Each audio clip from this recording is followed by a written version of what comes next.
ছিলেন শুরু থেকে মরণকাল পর্যন্ত আমি দেখেছি। উনি মাঝে মাঝে এগুলো খুব সুন্দর করে বলতেন, বা ইঞ্জিনিয়ার আমাদের পাইছে, বাঙালি ইঞ্জিনিয়ার তো অভাব নাই। সরকারের বস্তা বস্তা টাকা দিয়ে প্রযুক্তি বিশ্ববিদ্যালয়, এ বিশ্ববিদ্যালয়, ও বিশ্ববিদ্যালয়, শত শত বিশ্ববিদ্যালয় বানাইতেছে, অথচ প্রযুক্তির কিছু আবিষ্কার করতে পারে না। বিজ্ঞান পড়ে, সায়েন্স পড়িয়া সরকারের কোটি কোটি টাকারে ধুলায় পানিতে মিশাই দিচ্ছে, একটা কিছু আবিষ্কার করতে পারে না। আমি বলে থাকি, বানাইছে বাঙালি বিজ্ঞানীরা 3 খেন গাড়ি, নসিমন, করিমন, আলম সাধু। সুবহানাল্লাহ। কি ওরও কি পয়সা দেয় তোকে, পানিশটা কিচ্ছু আমার মৌলবীকে সরকার চাইলে নাও দেয় না, একটা পয়সাও দেয় না। বরঞ্চ আমরা পড়ি কেন, সরকারের কিছু কিছু দাতাল আছে, সরকারের সাথে কিছু দাতাল, শুধু আমলিক সরকার না, সব সরকারের সাথে কিছু দাতাল থাকে, কথা কথা না। এগে সবটাই কই মৌলবী বলি কি হবে, খয়রাতি বিদ্যে বলি কি হবে, পুরা জাতির কলঙ্ক, ওকে দিয়ে কিচ্ছু হয় না। আরে কিচ্ছু হয় না কি আর কব, তুই মরার পরে তোরে বেচতে বাটাতি তো আমাকে লাগে, কথা বল না। তোর মার বিয়ে বলাতি তো আমারে লাগছে, আমরা না থাকি তো তুই হারাম তো যাইও রাস্তা, আর কিছু না কমপক্ষে তোরে হালাল তো বানাইছি, হারাম তো করতে না চাইছি, ঠিক না? আমরা 1 নাম্বার, সারা পৃথিবীতে আমরা 1 নাম্বার বাঙালি কওমি উলামায়ে কেরাম, কথা কয়। ধাপে ধাপে প্রমাণ আছে না নাই? সারা পৃথিবীর সমস্ত মুহাদ্দিসদের ভিতরে 1 নম্বর মুহাদ্দিস, বাংলাদেশি মুহাদ্দিস হযরত মাওলানা আব্দুল মালিক সাহেব হাফিজাহুল্লাহ, আমাদের কওমির 1 নম্বর সন্তান, বিশ্ব চ্যাম্পিয়ন। কি মনে করে শুধু ওই স্টেডিয়ামে দেখানো হয় না, আর ওই এয়ারপোর্টের থেকে মানে সংবর্ধনা জানাই নেওয়া হয় না, আর ব্যানার নাই আর গেট নাই, চেনেন না মাল একটু বস্তা ভরা, ভিতরে সবকিছু। 2 নম্বর, সারা পৃথিবীর ভিতরে 111 দেশের ভিতরে 1 নম্বর হাফেজ সালেহ আহমদ তাকরিম, বাংলাদেশি, কথা কয়। বহুবার বাংলাদেশি ছেলেরা 1 নম্বর বিজয়ী, ঠিক কিনা? তোমরা কিছুই পারো না, প্রযুক্তিতে কিছু পারো না, যে জায়গা পাঠাই সেই জায়গায় তোমরা ফেল। আমি তো মাঝে মধ্যে তামাশা করে বলি, পাঠাইয়ে একটু বিদেশে খেলতি, যাওয়ার সময় ওরে ব্যবসা আমার সামনে মাঝে মাঝে এয়ারপোর্টে ধরা পড়ে, তো দেই যে বুকি পতাকা, পিঠি পতাকা, মাথায় পতাকা, ব্যাগে পতাকা, প্যান্টে পতাকা, বুটেই পতাকা, খুঁটোই পতাকা, বলে পতাকা, সব জায়গা বাংলাদেশে চিকচিক করতেছে।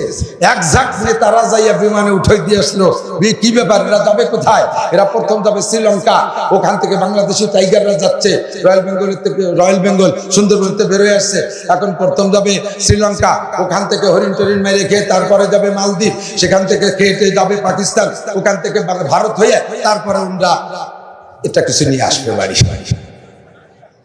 6-7 দিনের সফর, 6-7 দিন চলে যাওয়ার পরে পত্রিকা খুঁজি, পাই না দুদুরা কোন জায়গা। ওই খেলার ভক্তকে জিজ্ঞেস করলাম যে সে টাইগাররা কি কি হরিণ মরিণ বাড়ি আনলো, তা তো বলি না, কবে কি দেখি জিতে আইছে, কয় যে জায়গা গেছে সেই জায়গায় ঠকে গেছে, পরে ওরা বিমানে আসি না, ইন্ডিয়ার মধ্যে ভ্যানে ভ্যানে বাড়ি চলে গেছে।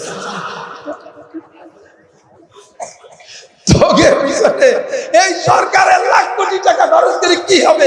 বিশ্বকাপ তো দূরের কথা, একটা সার ভাঙ্গা আতল ছাড়া কামাই নিয়ে দিতে পারো না, ঠিক না? আল্লাহু আকবার। বড় বিজ্ঞান হোক, বিজ্ঞান বড় বিজ্ঞানী হোক, এই ক্যামেরা তুরাবে না, মাইক তুরাবে না, লাইট তুরাবে না, বিমান তুরাবে না, রকেট তুরাবে না, বিশ্ব সেরা চিকিৎসক ডাক্তার তুরা হ, ঔষধ তুরাবে না। আমরা তোদের পিছনে কিছু না পারলেও, দিতে না পারলেও কমপক্ষে দোয়া দেব, কথা কন, ঠিক না? পারো না। আমার আব্দুর রাজ্জাক শাহ হুজুর বলেন, কয় যে বিজ্ঞানী আমাকে পাইছো, বিজ্ঞানী আমাকে পাইছো। ওরে বাবা, দেখলাম নারকেল গাছে উঠে গেল কাঁচা দিয়ে, উঠে যায় নারকেল একটা বাড়িয়ে নিয়ে আসলো, শূন্য নারকেল, এই আইনে শুনিয়ে তারপরে ওই কি দিয়ে যেন তার সে নারকেলের ভেমকালে হুটু আনলো, হুটো ওই যে ভিতর যে কুরুন যে ভিতরে নারকেল কুড়াই খাইয়ে এরকম বাঁশ একটা কাটিয়ে তার মাথার মধ্যে ঢুকোই দিয়ে মাটি দিয়ে এরকম কি যেন একটা বানায়, সেই বাঁশের মাথার পর লাগাই দিল। এরপরে নারকেলের ভাসরে হুটো হয়ে দিয়ে ওর মধ্যে পানি দিয়ে সেই উপরে কলকির মধ্যে তামুক টামুক দেখি দিয়ে এরপরে নারকেলের এই কোনার এই ফুটোই দিয়ে চুমুক দিচ্ছে, খড়াস খড়াস খড়াস, সে নিচে চুমুক দেবে, মাথায় কটকট করতে তালে থাকে। এরপরে ধুমো প্যাটের মধ্যে নিয়ে নাক দিয়ে গাল দিয়ে যত জায়গা কুতু আছে সব জায়গাতে ধুমো ছাড়ে, ইঞ্জিনিয়ার আমাকে ভাইছি এইরকম ইঞ্জিনিয়ার দেশ করে ভরা। ও দোস্ত বুদ্ধিমান আমাকে নান্টু 10 টাকা নিয়ে সারা দুনিয়া ঘুরিয়ে 300 টাকা নিয়ে বাড়ি আইছে, 1 নম্বর চালাক। ওইটা চালাক না রে দোস্ত, অমুক চেয়ারম্যান সাহেব 5 টন মাল মারি দিয়ে ধরা খাই নাই, এটা চালাক না। আমাদের ছেলেরা জেনুইন অন্যায় করছে, সালিশিতে আমাকে মাতুব্বার কিভাবে আমাদের ছেলেদেরকে নির্দোষী বানাই নিয়ে বাড়ি চলে আসছে, এইটা চালাক না। নির্দোষী বানাই তো দোষী ছেলেরে বিচার না নিয়ে, বিচার না দিয়ে চলে আসছো, আল্লাহ বাঁচালি তোমার ওই বিয়াদব ছেলের হাতে। ও মাতুব্বার তুমি অল্প দিনের মধ্যে বাড়ি খাবা, কতক্ষণ ঠিক না? যারা আজকে বিচার না দিয়া, যার বিচার না করে তুমি চালাকি করে বেরেন খাটা নিয়ে আইছো, অচিরে অল্প দিনের মধ্যে তার হাতের পিটান খাওয়া। ইরে চালাক হয় না। চালাক কাকে বলে? নবী বলেন আল কাইয়িসু মান দানা নাফসাহু, চালাক ওই ব্যক্তি। এই বোঝা যাচ্ছে আমার কথা? গণ হয়ে যাচ্ছে নাকি আমি জানি না, ওইটা আমার স্বভাব। আল কাইয়িসু মান দানা নাফসাহু, চালাক ওই ব্যক্তি, মান দানা নাফসাহু, যে নিজেকে নিজে শিষ্যায় দিনদার বানাইলো, নিজেকে নিজে শিষ্যায় দিনদার বানাইলো। আমাকে আমি কাফের বানাইলে বানাইতে পারি, কথা বলতে পারি কি পারি না? একবার বলে দিলাম আল্লাহ বলতে কিছু নাই, আমি কাফের হয়ে গেলাম। জোরে বলেন নাউযুবিল্লাহ। আমাকে আমি দিনদার বানাইতে পারি, আমারে আমি কাফের বানাইতে পারি, আমারে আমি মসজিদে নিতে পারি, আমারে আমি মন্দিরে নিতে পারি, আমাকে আমি উড়াকান্দি নিতে পারি, আমাকে আমি ইস্তেমায় নিতে পারি, আমাকে আমি বাবার দরবারে নিতে পারি, আমাকে আমি সরমুনায় নিতে পারি, আমাকে জারি যাত্রা করসা গাজীর গাঙ্গুনো যাত্রায় নিতে পারি, আমাকে আমি যে কোনো ওয়াজের মাহফিলে নিতে পারি, আমাকে দুনিয়ার কনসার্ট অনুষ্ঠানে নিতে পারি, আমাকে আমি তবলিগে নিতে পারি, আমার টাকা দিয়ে গান বাজনা দিতে পারি, আমার টাকা দিয়ে ড্যান্স করাইতে পারি। ও বন্ধু, আমার টাকা দিয়ে আমি মাহফিল মিলাইতে পারি, আমি ইচ্ছা করলে 2 জন সাথীকে নিয়ে তবলিগে যাইতে পারি, আমি ইচ্ছা করলে যুবতী একটা মাইয়ের মোটরসাইকেলের পিছনে বসাইয়া ওরে 14 ফেব্রুয়ারিতে পাঙ্কু মারতে পারি, পার্কে পার্কে আকাম করতে পারি। কথা বলেন ঠিক কি ঠিক না? আমাকে যদি আমি বাম দিক না চালাইয়া আমাকে আমি ডান দিক চালাই, তাহলে আমি হলাম চালাক। আল্লাহর নবী বলেন আল কাইয়িসু মান দানা নাফসাহু ওয়া আমিলা লিমা বাদাল মাউত, চালাক আর জ্ঞানী ওই ব্যক্তি যে নিজেকে নিজে দিনদার বানাইলো, ওয়া আমিলা লিমা বাদাল মাউত, আর পরকালের জন্য সহি সহি আমল কইরা, পরকালের জন্য সহি সহি আমল করে প্রস্তুতি নিল, ওই লোকটা হলো 1 নম্বর চালাক। আমলটা করব, আবার ফাঁকে একটা কথা বলে ফেলাইছি, এজন্য সে কথার সাথে একটু বলি। আমলটা করব সহি আমল, সহি সহি আমল।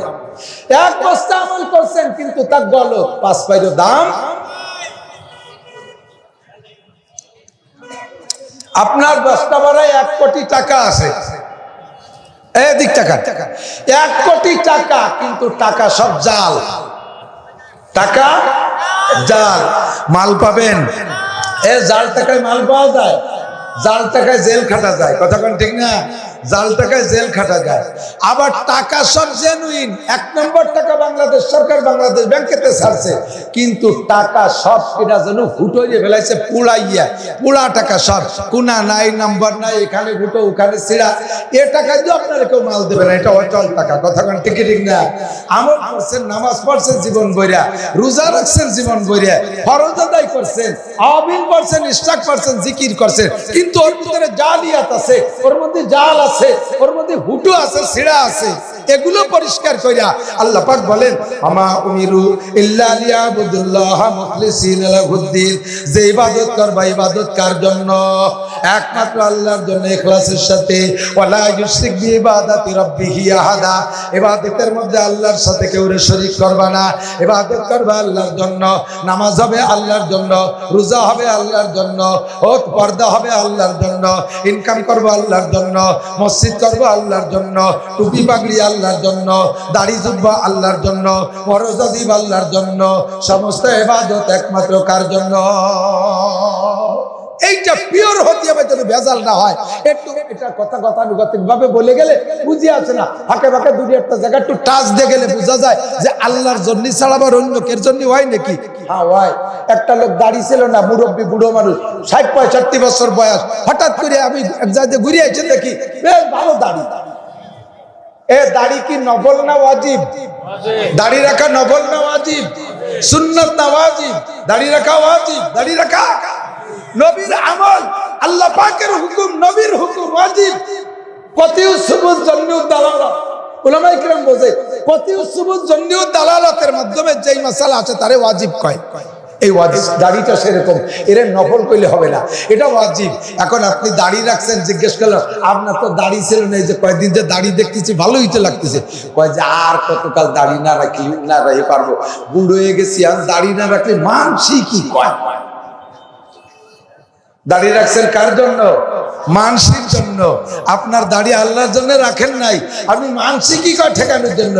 আপনার দাড়ি কি জন্য? সেদিন আমার নাতি আইসে আমার এই বামাতে মুখ মুখী আত্মাইটছে, আত্মাইটুনু বোঝেন? আত্মাইটুনু বোঝেন না? এখন তো সব সাবান হয়ে গেছে আর হ্যান্ড ওয়াশ হয়ে গেছে। আমাকে ছোটবেলায় তো সব কিছু আগের অনেক কিছু আমার মনে আছে, এখন তো সব অশ্রুমি যায়।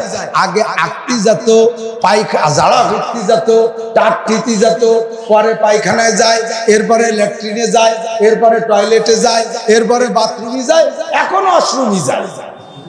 আগে কাঁচা পায়খানায় পায়খানা করে আইসা বাড়ির এক জায়গা খানিক জায়গায় আত্মাইটনুর জায়গা থাকতো, মনে আছে নাকি? এটাকে আত্মাইটনু। তার নাতি আইসা আমার বাড়ি, সেদিন আমার মুখে আত্মাইটছে। না না, তোমার দাড়ি নাই, আমার না, আমার দাদার দাড়ি আছে। শেষে লজ্জাতে কি আর করবে, সে দাড়ি রাখছে। তাহলে এই দাড়ি নাতির আত্মাইটনুর ভয়তে রাখছে, এটা আল্লাহর জন্য রাখে নাই। কথা কন, এর নাম হলো শিরিক ফিল ইবাদত। আমি বললাম যে বাপ মারা গেলে, মা মারা গেলে, মানুষ মারা গেলে 4 দিনের দিন মিলাদ, এটা শরীয়ত না। মক্কায় হজ করতে গেছেন, এর মধ্যে একটু বলেন হাজি আছেন কে কে? একটু হাত দেখাবেন। হজ করছেন কে কে? হজ করছেন কে কে? বাস মাশাআল্লাহ, প্রায় 50 জন 100 জন পেয়ে গেছি। আপনারা একটু বলেন তো, হেরেম শরীফে 5 ওয়াক্ত নামাজ পড়ছেন, সাথে সাথে জানাজা নামাজ পড়ছেন কিনা? জানাজা পড়ছেন না? একটা জানাজার পরেও কি ওই হেরেম শরীফে দাওয়াত পাইছেন যে 4 দিন পর মিলাদ হবে?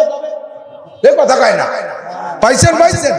পান নাই দাওয়াত আপনারা, কারণ এই না কর লোক তো অল্প কয়জন, সব কানে, আরে সবাই মিলে কলি বেড়ালো জোরে হয়, ও সব কয়জন কইছে পাইনি। আমি স্বয়ং আমি বাচ্চা আব্দুল্লাহ মারা যাওয়ার পরে, বাচ্চা আব্দুল্লাহ সৌদির প্রেসিডেন্ট যখন মারা গেছে, আমি সেই সময় সৌদি আরবে মাওলানা লিয়াকত সাহেব আমার সাথে ছিলেন। আমরা ওই সৌদি আরবে রিয়াদে ওনার জানাজা হয়েছে। রিয়াদে জানাজার সময় আমিও রিয়াদে, সে সময় রিয়াদে জানাজার পরে শুক্রবার আমি হেরেম শরীফে আসছি, আমি জুমার নামাজ পড়ছি। আমি মনে মনে ভাবছি, বাচ্চা যখন মারা গেছে একটা মিলাদ তো হবেই, খেজুর তো পাবোই, জিলাপি তো বাংলাদেশ থেকে আসছেই, কিন্তু কোনো মিলাদ হলো না, জিলাপি হলো না, একখান খেজুর হলো না। সুন্দর করে বুঝাই দিলাম, মক্কায় পাইলাম না, মদিনায় পাইলাম না, কোন কোরআন কিতাবে পাইলাম না। সুন্দর করে বুঝাই দিছি। বুঝানোর পরে নিজেকে বাড়ি কেউ মারা যাওয়ার পরে 5টা গরু, 2টা গরু, 1টা গরু জবাই দিয়ে বিশাল মিলাদ। ওই লোকটাকে জিজ্ঞেস করলাম, তুমি না শুনলে? জিজ্ঞেস করুন, তুমি না শুনলে? বললে যে না, এই মিলাদ 4 দিনের দিন নাই, 10 দিনের দিন মিলাদ নাই। ফিরে আবার তুমি এ করতেছো কেন? বুঝি তো, বুঝিনে তা না, আসলে মক্কায়ও তো দেখলাম না, মদিনায়ও নাই, কোনো হুজুররা সমর্থন করে না, তারপরও একটু না করলে মানসি কি কয়? কথা কন, মানসি কি কয়? কিছু না কমপক্ষে মানসি কি কয়? আপনার লক্ষ টাকা চলে যাবে, 10 লাখ টাকা চলে যাবে, সারা বাংলাদেশ খাওয়াবেন, খুদার কসম একটা নেকিও পাবেন না। এইটা আপনি আল্লাহর জন্য করেন নাই, এটা করেছেন মানসি কি কয় ঠেকানোর জন্য। কথা কোন ঠিক না? যদি আল্লাহর জন্য করেন, ওই গরু 10টা মাদ্রাসায় দিয়ে দেন, গরু 10টা মাদ্রাসায় দিয়ে দেন। যদি আল্লাহর জন্য করেন, গরুদের দরকার নাই, ওই গরু বেচা টাকা দিয়া মসজিদের খানিক কাজ বাকি রয়েছে তাই করে দেন। বাপ কিয়ামত পর্যন্ত নেকি পাবে। মাদ্রাসার কোটিং এ চাউল কিনে দেন, মাদ্রাসার বিল্ডিং এ সাফাই করে দেন, মাদ্রাসার আরো অনেক কাজ বাকি আছে ইস্তাক দেন, কিন্তু সেটা করে দিলে তো মানসি কিছু পায় না। মানুষের সুনাম বলে না, মানুষের প্রশংসা করে না। এই মানুষের প্রশংসার লোভে টুপি পরবেন, এটা শিরক, দাড়ি রাখবেন, এটা শিরক, পাগড়ি পরবেন, এটা শিরক, তবলিগে যাবেন, এটা শিরক, মানুষের প্রশংসার জন্য সরমুনায় যাবেন, সেটা শিরক, মিলাদ দেবেন, সেটা শিরক, মানুষের প্রশংসার জন্য নামাজ পড়বেন, সেটা শিরক, তিলাওয়াত করবেন, সেটাও শিরক। আল্লাহ কয় ওয়ালা ইউশরিক বিইবাদাতি রাব্বিহি আহাদা, কোন আমলের ভিতরে যেন আল্লাহর সাথে কেউকে শরীক করবে না। আমল হবে কার জন্য? রোজা রাখবো কার? নামাজ পড়বো কার? তবলিগি যাবো কার জন্য? তবলিগি যাই বর্তমানে মৌলবীকে গুলিয়ার জন্য। আমারে কয় দুঃখের কথা আর কোয়ার সময় নাই বলে মাথায় মাথায় কয়ে যাই। দুঃখের কথা আর বলবো কি, আমি তো সারা জিন্দেগি এই ওয়াজের মাঠে তবলিগের কথা একটু বেশি কই, পীর মুরিদের কথা একটু কম কই, তারপরে সহিবীরের শুধু পরিচয় দিয়ে যাই, সে জায়গা বাড়ি একটা তশকিল করি না। কোন জায়গা যাবে? কারণ বহু পীর, আমি এক পীরের কথা বলি আর এক পীরের মুরিদরা কয় হুজুর আমার পীরও তো সহি, তা আমার পীরের কথা বলেন না কেন? এই নিয়ে একটা ঝামেলা হয়। এই জন্য আমি কোনো পীরের নাম ধরে খাস ভাবে কই না, এমনি বলি আমার পছন্দ হয় আব্দুল গফফার সাহেব হুজুরকে, আমার পছন্দ হয় ইসমতুল্লাহ কাসেমি সাহেবকে, আমার পছন্দ আমাদের ফরিদপুরের হিলাল উদ্দিন সাহেবকে, আমার পছন্দ হয় ফরিদপুরের মাওলানা জাফর আহমদ সাহেব, ডালকানগরের মোহতাম সাহেবকে, হাটাজারি হুজুরকে পছন্দ হয়, স্যার মুনার পীর সাহেবকে পছন্দ হয়, এরকম আমি বলি। বাকি তবলিগের কথাটা খুব মজবুতের সাথে বলি। সারা বাংলাদেশে ওয়াজের মাঠে তবলিগে, ওয়াজের মাঠ থেকে তবলিগের তশকিল আমার মনে হয়, আমি তো বুড়োকে ওয়াজও শুনছি, বুড়োরা গতানুগতিক ওয়াজ করতেন, পীর মুরিদির ওয়াজ আগে বেশি করতেন, তবলিগের ওয়াজ মাঠের ময়দানে হতো না। আমার মনে হয় ওয়াজের মাঠ থেকে তবলিগের তশকিল আমি সর্বপ্রথম করেছি। আমার এই দাবিটা আমি করতে পারি ইনশাআল্লাহ, পুরো মাঠ ধরে আমি তশকিল করে ফেলাইছি। এইভাবে আমার তশকিলে হাজারো মানুষ তবলিগি গেছে, তারই একজন তশকিল হয়েছে ওয়াজের মাঠে। আইসা আমার বলতেছে ভাই যাবো তো, পয়সা করি নাই, আর যাও 2-4টা গুছাইছি, বাড়ি বউ চাল মেরে দিয়ে যাওয়ার মতো কিচ্ছু নেই। আমি বললাম সত্যি যদি যাও তাহলে তোমার টাকাও দেবো, বউ ছেলেমের টাকাও দেবো, বাড়ি থাকতে কয় টাকা লাগে নাও, আর তোমার জাতি কয় টাকা লাগে নাও। সুন্দর করে টাকা পয়সা দিয়ে গোছগাছ করে তারা পাঠাই দিছি। এক সিল্লা দিয়া শেষ হতে হতে ফোন দিয়েছে, ভাই সিল্লে তো 3 না দিলে কিছু শিয়া যাচ্ছে না, এর মধ্যে পয়লা সিল্লে খালি পিকনিক শিখছি, খাওয়া শিখছি, দ্বিতীয় চিল্লায় হলে তৃতীয় চিল্লায় কিছু। আমি আবারও টাকা পাঠাই দিছি, চিল্লে টিল্লে সব দিয়ে আসার পরে আইসি যে আমার সাথে কথা কয় না, এদিক দিয়ে ওদিক দিয়ে ঘরে, ওদিক দিয়ে ঘরে ঘুস ঘুস করে, ফাঁকে ফাঁকে শুনি যে এরে কয় যে নাসির সাহেব তো খালি ওয়াজই করে বেড়ায়, ওনার তো এখন ইমান ঠিক হইল। পাইলাম আমার ইমানের উপরে। এরপরে ধরি নিয়ে একদিন বসাইছি, বসানোর পরে অনেক কথা বাদ দিয়ে আমারে কয় আপনি কি আল্লাহর রাস্তায় সময় লাগাইছেন? আমারে কয় আরে গাদা, আমি আল্লাহর রাস্তায় সময় তো 24 ঘন্টা লাগাই, আর যে সময় আমার সাথে কথা, তার আগে 12 বছর মাদ্রাসায় পড়ছি, 24 বছর হাদিস পড়াই, 12 আর 24 36। আমারে কয় সময় লাগাইছেন? আমি কই যে লাগাইছি। কয় কতদিন? আমি বললাম 36 বছর। বাবা কোন কোন জেলায় লাগাইছেন? আমি বলছি সারা বাংলাদেশে সব জেলায়, সারা বাংলাদেশের সব জেলায় 36 বছর। কিভাবে লাগালেন? বললাম 12 বছর মাদ্রাসায় পড়ছি, এটা আল্লাহর রাস্তায় লাগাইছি, আর এই 24 বছর হাদিস পড়াই, মাদ্রাসায় কোরআন হাদিস পড়াই, আর ফাঁকে ফাঁকে লম্বা লম্বা ওয়াজ করে বেড়াই, সব মিলে আল্লাহর রাস্তায়। আমারে কয় ওয়ানা হুজুর ওয়ানা, তাই কি এতে আমি কি এতে শয়তানের রাস্তায় কাজ করি? তুই বিকেল বেলা তবলিগে নামলে গাছতে গেলে তোরে দিকে মানুষ তার দোকানের থেকে দোকানে তল দিয়ে বেরোয় পিছন দিয়ে পলায়, আর আমি মাঠে বেলাইয়া সন্ধ্যার সময় 50 জন নিয়ে বসি, আর শেষ বেলা 50,000 নিয়ে আমি তশকিল করে নেমে যাই। আমার কাছে হয় না, আমার কাছে তবলিগের না, তোর কাছে তবলিগের। এই কুবুদ্ধি, এই শয়তানি, এইটা তোরা কে শিখাইছে? মূর্খ অশিক্ষিত। আমি তবলিগে গেছি 20 জনের জামাতকে কিশোরগঞ্জ, এখনো ফোন দিয়ে জানতে পারেন কিশোরগঞ্জের শফিক ভাই, নাসির ভাই, ইকবাল ভাই, মকবুল ভাই, এদের কাছে নাম্বার দিয়ে ফোন নিয়ে জানতে পারেন। আমি আমার 20 জন সাথীর ভিতরে 12 জন college student, high school student, এদেরকে আমরা 4 জন আলেম ছিলাম। এই 12 জন রে 38 দিনে আলিফবা থেকে কোরআন শরীফ পড়া শিখাইয়া 8 পারা সবক পড়ায় বাড়িয়েছি। আর 4 জন ছিল একেবারে বাকড়াই বুড়ো, কায়দা মতো বাকড়াই বুড়ো, মানে কাদার মধ্যে তো ডাল বুঝে তুলি থায়, তার মধ্যে তাও খায় না, এমন শুরু হয়েছে, আয়টা চৌকিয়ে বেলা হয়ে গেছে। এই 38 দিনে মোটে পারি না, তারপরও অক্ষর শিখাইয়া, জের জবর পেশ শিখাইয়া, যজন তাসদীদের আমলও শিখে ফেলাইছিলাম। আর একটা চিল্লে থাকতে পারলে ওই 4 গুণেরও কোরআন শরীফ পড়ায় বাড়ি আনতে পারতাম। আল্লাহর রহমতে কোরআন নিয়ে আখিরাতের দিকে রওনা দিতে পারতো। কথা বলেন ঠিক না? উলামায়ে কেরাম কিছু করে না, উলামায়ে কেরাম তবলিগের কারখানায় বসে থাকে, উলামায়ে কেরাম তবলিগের ফ্যাক্টরির ভিতরে প্রোডাক্ট তৈরি করে। আপনাদের এলাকায় বেকারি আছে না? বিস্কুট বেকারি আছে না?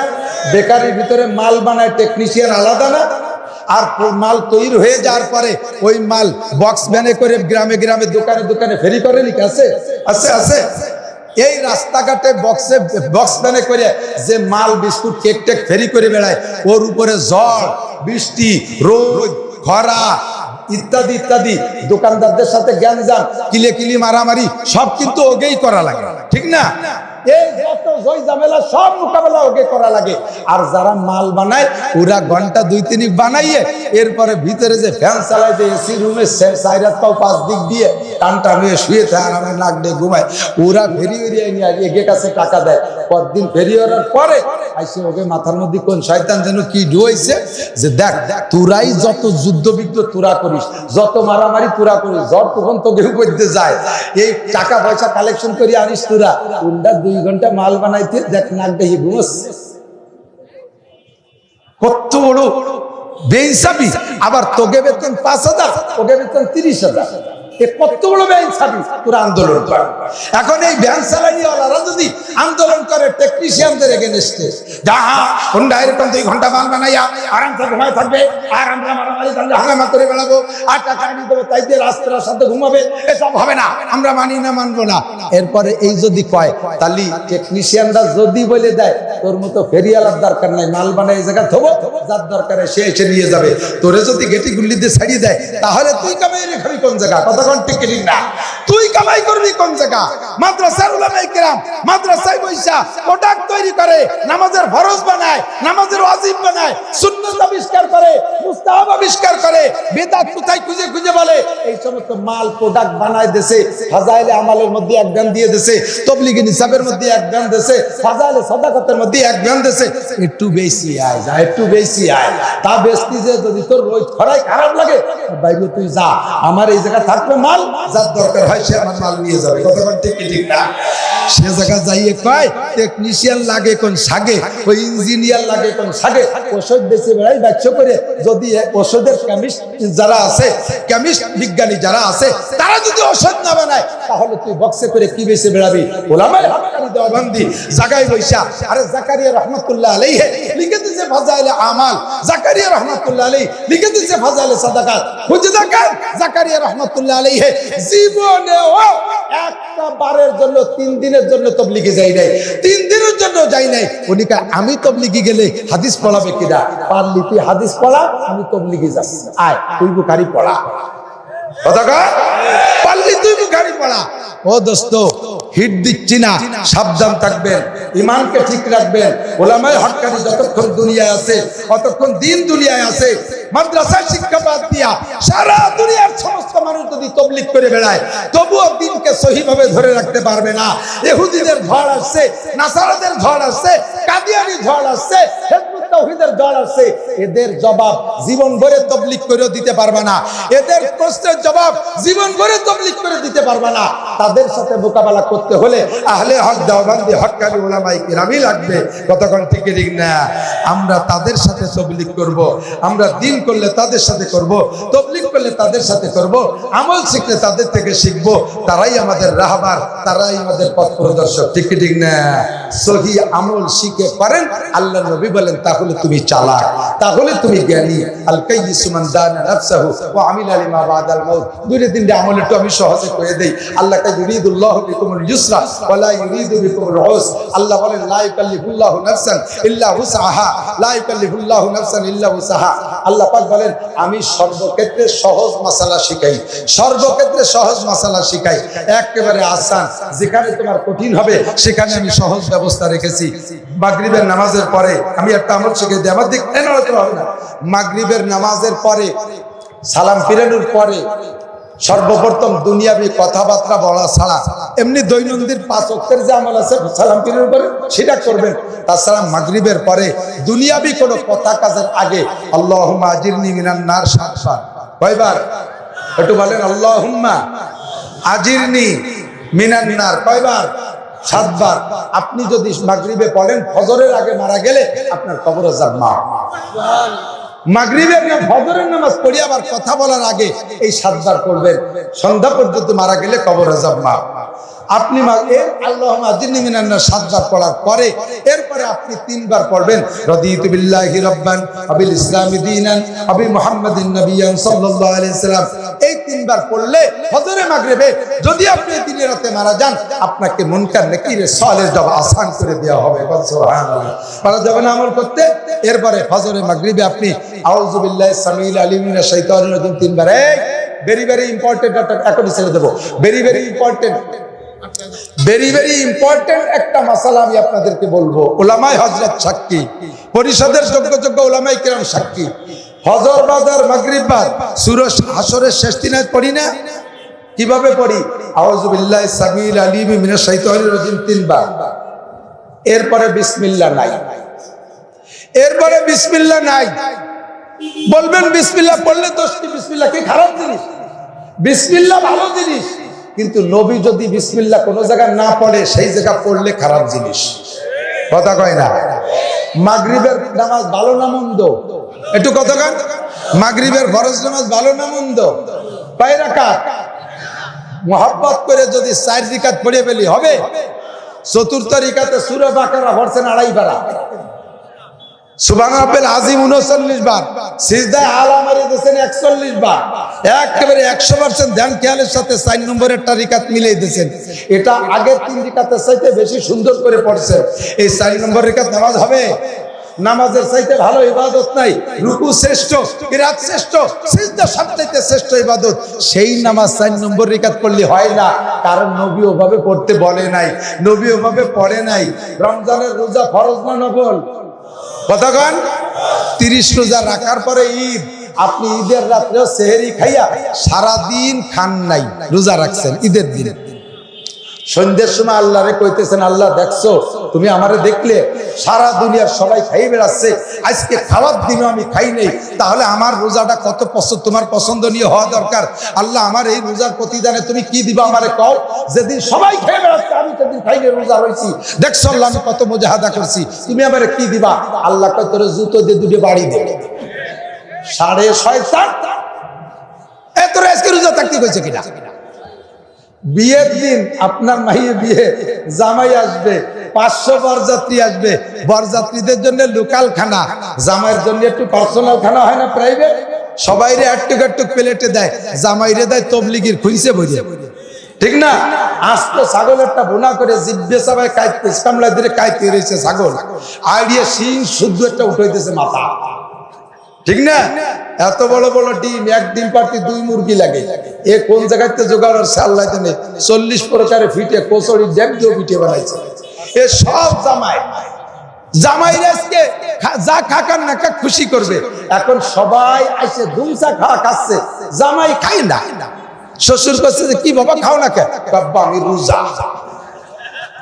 আপনি খুশি হবে?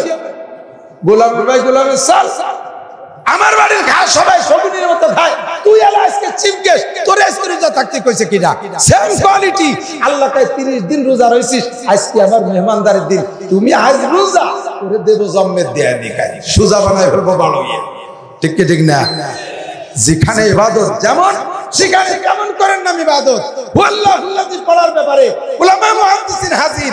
ও দোস্ত, কোন পিসাব কিভাবে বলল আমার ওইটা দেখার বিষয় না, আমার পীর দলিল না, ইল্লাল্লাহর জিকির, ইল্লাল্লাহর জিকির।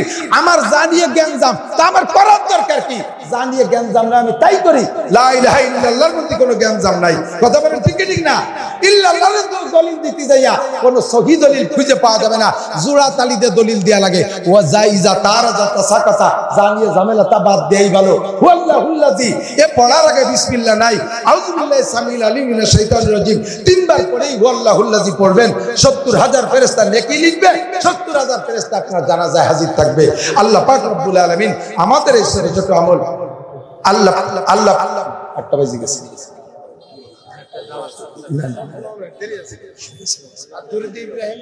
আল্লাহ এদিক তাকান, তাহলে আমরা আমল করব। আল্লাহুল্লাহির আগে পড়েন আউযু বিল্লাহি সামিল আলিম মিনাশ শাইতানির রাজিম। পড়েন পড়ি বলি, পারতেছেন?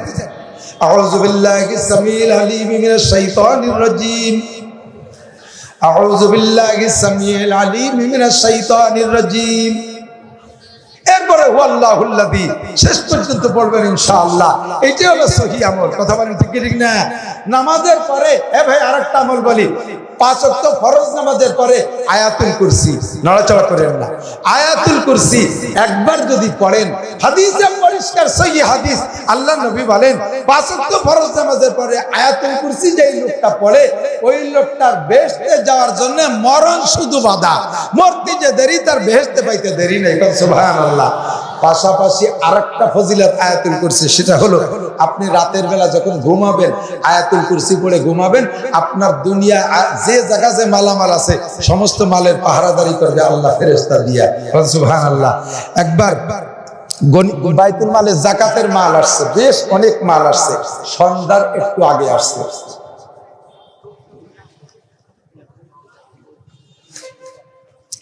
সাহাবায়ে কেরাম যুদ্ধ থেকে আসছে, কেউ কেউ ক্ষেত খামার থেকে আসছে, মোটামুটি ক্লান্ত সবাই। এই বিশাল স্তূপ মাল, এই মাল মাপিয়ে হিসাব করে গোডাউনে রাখার সময় নাই, সুযোগ পাচ্ছে না। নবী পাক মসজিদে নববীতে ইশা নামাজের পরে বলতেছে, এই মাইয়া হারিসু মিনকুমুল মাল, আজকের এই মাল পাহারা দেবে তোমাদের মধ্যে কে আছো? হুজুর ডাক দিলে ফাকামা আবু হুরায়রা, হযরত আবু হুরায়রা রাদিয়াল্লাহু তাআলা দাঁড়াইছে। আবু হুরায়রা দাঁড়াইছে, পরিষ্কার সহিহ হাদিস। হুজুর বলে ইজলিস, বসো। এরপরে আবার বলেন মাইয়া হারিসু মিনকুমুল মাল, তোমাদের মধ্যে কে আছে আজকের এই মাল পাহারা দিবা? কেউ দাঁড়ায় না, সবাই চিন্তা করতেছে আজকের কাজটা অন্য কেউ করুক, ভারী কষ্ট হয়ে গেছে। এবারও ফাকামা আবু হুরায়রা দাঁড়াইছে। হুজুর 3 বার ডাক দিলে 3 বারই আবু হুরায়রা দাঁড়াইছে। এবার হুজুর বলেন ঠিক আছে আবু হুরায়রা তুমি পাহারা দেবা। কারণ আবু হুরায়রা এই মালের নাইট গার্ড, সব সাহাবা যে খেয়ে দিয়ে শুয়ে পড়ছে, ঘুমাই গেছে, আবু হুরায়রা মালের কাছে। নবী পাকের মাল, বাইতুল মালের মাল, মুসলমানের মাল, এ যদি আমার পাহারার মধ্যে থাকা অবস্থায় খেয়ানত হয়ে যায় তাহলে জবাব দিতে হবে। আবু হুরায়রা কি করলেন, আমাদের মধুখালীর বাজার, আমাদের কি কয় ওই পাশের নাম কি, বাগাটের বাজার, ফরিদপুরের বাজারের নাইট গার্ডের মতো না, আমাদের নাইট গার্ডে এক মাসে কয়জনে বসে বসে তাস খেলে, দোকান চুরি হয়ে যায়। সুবহানাল্লাহ। এরকম নাইট গার্ড আছে না নাই? নাইট গার্ডরা ডাকাতির সাথে প্যানেল করে আর এক পাশে ডাকাতি করে। নাইট গার্ডরা বসে বসে গাজায় আবার বিড়িতে রাত কাটায়। আবু হুরায়রা কয় আমি তো নবীর সাহাবা নাইট গার্ড, আমি তাহলে কিভাবে কাটাই? মালকে পাশে রেখে জায়নামাজ নিয়ে দাঁড়িয়ে দাঁড়িয়ে নামাজ শুরু করলেন।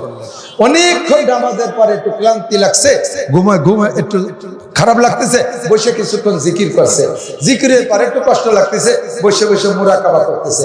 এই মুরাকাবা যখন করতেছে ওই সময় আস্তে করে ঘুম এসে গেছে। উনি বসে একটু জিমেচ্ছেন, যখন উনি মালের এক পাশে বসে এইভাবে মুরাকাবা করে জিমেচ্ছেন, তখনই শোনে যে মালের অপোজিটে কে যেন বস্তা ভরতেছে, সব সব সব সব শব্দ। উনি ওই শব্দ শুনে লাফিয়ে উঠছে, উঠে ওই পাশে যায়, দেখে সত্যি চোর, বুড়ো এক চোর, দুমসা বুড়ো, মানে এরকম বুড়ো আর মেলে না, রুকু হয়ে গেছে বুড়োর জ্বালায়, গা শুলে মুলে গেছে, এ জায়গা সোলা চামড়া, এ জায়গা সোলা চামড়া, রক্ত বেরোচ্ছে, লুঙ্গি ছিঁড়া, গায়ে কোনো কাপড় নাই, মানে অরিজিনাল গরিব যারে কয়, এরে দেখলে মাল না দিয়ে পারার কায়দা নাই। এরকম এক বুড়ো বস্তা ভরতেছে, যাইয়া ওটা হাত ধরে ফেলাইছে, আমি তুমি না পেয়ে মিলে মাল ভরতেছ, আল্লাহ নবী আমার পাহারায় দিছে, তোমার দরকার তুমি আমারে কও। তা আবু হুরায়রা এই পাতা দিয়ে না, ওই বুড়ো বলতেছে বাবা আমার যে অভাব এ বলার সময় নাই, বাড়ি মেহমানে ভরে গেছে, ছেলে মেয়ে সব না খেয়ে মরতেছে, আর আমার অবস্থা দেখো, দিনই কয় টাকা ভিক্ষে করতে গেছি, তাই দেইনি তো দেইনি, আর এইভাবে মাইরে শুনি বেলাইছে, কাজেই মাল পাইছি আর খোয়ার সময় নাই, আমি ভরতেছি, তুমি নবীরে কইও। আবু হুরায়রা কয় যে কোনো মতো সম্ভব না, মাল তো বলতেছে বাবা তুমি কি বলো, এই অবস্থা আমি মাল রেখে যাবো? কয় যে মাল রেখে যাবো না, নবীর কাছ থেকে না শুনে মাল দিতে পারবো না, তোমারই আমি বাইরে রেখে দেবো, তোমারই ছাড়বো না, মাল তো দূরের কথা। এরপরে সরে হাতে পায়ে ধরছে, বাবা তোমার মাল চাই না, আমার পায়ে ধরে মাপ চাই, আমারে ছাড়ি দাও, আমারে দূরে না, আমারে ছেড়ে দাও, আর জীবনে কোনোদিন আসবে না। ও লোক ছেড়ে গেছে, তওবা করে গেছে, আল্লাহর কসম খেয়েছে কোনোদিন আসবে না। সকালবেলা ফজরের নামাজে সালাম ফিরানোর পরে মসজিদে নববীতে নবী পাক ফিরে বলতে, আইনা আবু হুরায়রা, আবু হুরায়রা কো, ফাকাম আবু হুরায়রা, আনা রাব্বুল আব্বাইক ইয়া রাসূলুল্লাহ। হুজুর জি বলতেছে, মা বালু সারাকাতিকা, তোমার চোরের খবর কি? একটু কবেন না সুবহানাল্লাহ।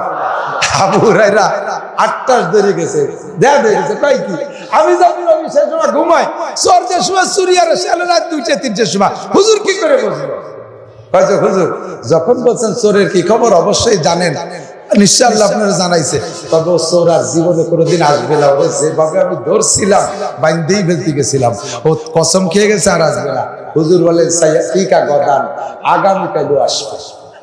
আবু হুরায়রা কয় ও চোর যেভাবে কসম খাইছিল তাতে আমার বিশ্বাস যে কোনোদিন আসবে না, কিন্তু হুজুর আবার বললেন যে আল্লাহে সাইয়াতিকা গদান ও আগামীকালও আসবে, তাতে আবার আমার একদিন পাল্টে গেছে, কারণ ওর কথার সাথে নবীর কথার দাম বেশি। অত চোর তো পরের দিনে হুজুর মাল উঠাইলেন না, আবার পরের রাতে পাহারার জিম্মাদারি আমার আসলো, যা সেই টাইমে আমি এরকম জিমেছি দেখি যে সেই চোর এসে মাল ভরতেছে, আবার ধরছি, আবারও কসম খেয়ে আর কোনোদিন আসবো না, দিলাম সাইডে।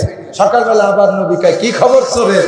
কয় হুজুর আজকে যেভাবে কসম খাইছো কোনোদিন আসবে না। হুজুর কইছে ঠিক আছে কথা ও আগামীকালও আসবে। তো আবু হুরায়রা আমার একিন পাল্টে গেছে। পরের রাতে সত্যি টাইম মতো আবার সেই চোর এসে বস্তা ভরা শুরু করছে। এবার আবু হুরায়রা আগের থেকে দড়ি এক গাছ রেডি রাখছে, ধরে বাইন্দিই রাখবো। এবার আবু হুরায়রা যাইয়া টপ করে দড়িয়ে বুড়োরে বাইন্দে বেলাইছে। বান্দার পরে চোরে কইতেছে বাবা তুই আমারে বান্দিস, বাইন্দে রাখলে রাখতে পারবি না, হয়তো নবীর কাছে নিবি নিতে পারি। নবীর কাছে যাওয়া কোনো ঘটনা না, আবু বকরের সামনে যা কোনো ঘটনা না, উসমান আলীর সামনে যা কোনো ঘটনা না। ও জায়গা ওমর আছে, বাবা আমারে মাপ চাইবি, মাপ চাই আমারে ওখানে নিসলে, ওমরের সামনে গেলে আমার বেরিয়ে ফেলে দিবে। আবু হুরায়রা কয় যে তালি করে ওমরের সামনে নেবই নেব, শয়তান 3-3টে দিন তুই মিথ্যে কথা কইস বুড়ো মানুষ হইয়া। এখন ওই চোরে কয় তোমারে ভালো একটা জিনিস শিখে দেব, তুমি যদি ওই জিনিসে খুশি হও তাহলে কি আমারে ছাড়বা? সে জিনিস কি কয় আমল, একটা ভালো একটা আমল শিখে দেবো, এই আমলটা শিখেবো, যদি তুমি আমলে খুশি আমার ছাড়বা? আবু হুরায়রা কয় তাহলে কদেই শুনি নেই, যদি ভালো হয় পছন্দ হলে ছাড়বো। এখন ওই চোরে কয় তুমি যে রাতভর বসে বসে আমার মাল পাহারা দিচ্ছ, তোমাদের মাল পাহারা দিচ্ছ, এভাবে মাল বসে বসে পাহারা দেওয়া লাগবে না। তোমার মাল পৃথিবীর যে জায়গা থাকুক, তুমি রাত্রে আয়াতুল কুরসি পড়ে ঘুমাই থাকবা, আল্লাহ তাআলা ফেরেশতার মাধ্যমে তোমার সারা পৃথিবীর মাল পাহারাদারি করবে। তোমার আর ঘুম কামাইরে নাইট গার্ডগিরি করা লাগবে না। আবু হুরায়রা আমল শুনে খুশিতে চোররে ছাড়িয়ে দিছে, হুরুত করে চোর ছাড়িয়ে নিয়ে ছেলে যায় বেরিয়ে গেলিয়ে। সকালবেলা আবার আইসে হুজুর ভাই আবু হুরায়রা চোরের খবর কি? কয়জোর আজকের বাইন দিয়ে ফেলছিলাম, কিন্তু সে আমার একটা আমল শিখে দিচ্ছে, সে আমলে খুশি তা ছাড়িয়ে দিছি তারে। হুজুর বললেন এর আগে এই ফজিলত হুজুরের কাছ থেকে শুনে নেই, হুজুর আয়াতুল কুরসির অন্য ফজিলত বলছে কিন্তু এইটা বলে নাই। তো বলতেছে হুজুর চোরে আমারে কইছে আয়াতুল কুরসি বললে এই ফজিলত, শেষে আমি খুশিতে ছাড়িয়ে দিছি। হুজুর বললেন হাদিসের শব্দ বুখারীর riwayat এরকম, সাদাকা ওয়া হুয়া কাযুব, সাদাকা ওয়া হুয়া কাযুব, সে যা বলছে আমলের ব্যাপারে কথাটা 100% সত্য বলছে, যে আয়াতুল কুরসি পড়ে ঘুমাইলে তোমার মাল আল্লাহ পাক ফেরেশতা দিয়ে পাহারাদারি করে, কিন্তু কথা যে বলছে সে আবার দুনিয়ার শ্রেষ্ঠ মিথ্যাবাদী। যে বলছে ও আবার কাজু সিফাতে মুশাব্বা, সিফাতে মুশাব্বা অথবা इसमें तब्दीलेर तर्जुमा देय, ये हुआ काजू, वो जख्मेर मिथ्याबादी, और से बड़ा मिथ्याबादी जगते केउ নাই। তবে আজকে যে কথাটা কইছে আয়াতুল কুরসির ব্যাপারে, এই কথাটা সত্য। তুমি আয়াতুল কুরসি পড়ে ঘুমাবা, তোমার দোকান পাহারা দেবে আল্লাহ, তোমার গোডাউন পাহারা দেবে আল্লাহ, তোমার ক্ষেত খামার পাহারা দেবে আল্লাহ। গাড়িতে উঠা এই ড্রাইভার আছেন বহুত, মধুখালীতে তো ড্রাইভারের গাদি, বহুত ড্রাইভার আছেন ভাইরা, মনে রাখবেন গাঁজা খাইয়ে গাড়িতে উঠবেন না, হেবা খাইয়ে গাড়িতে উঠবেন না। ড্রাইভাররা গাড়ির শেষ স্ট্যান্ডে যাইয়া নাইট করে, সেখানে আমি বহুত জানি, আমার কানে বহুত খবর আছে, বহুত ড্রাইভাররা রাতের বেলায় চরিত্র নষ্ট বহুত কিছু করে থাকেন। এই আকাম টুকাম করে নাপাক শরীর নিয়ে গাড়িতে উঠবেন না, গাড়ি নাপাক দেহ নিয়ে স্টার্টিং এ হাত দেবেন না, খুদার গজব হবে আপনার কারণে যাত্রীদের উপরে গজব আসবে।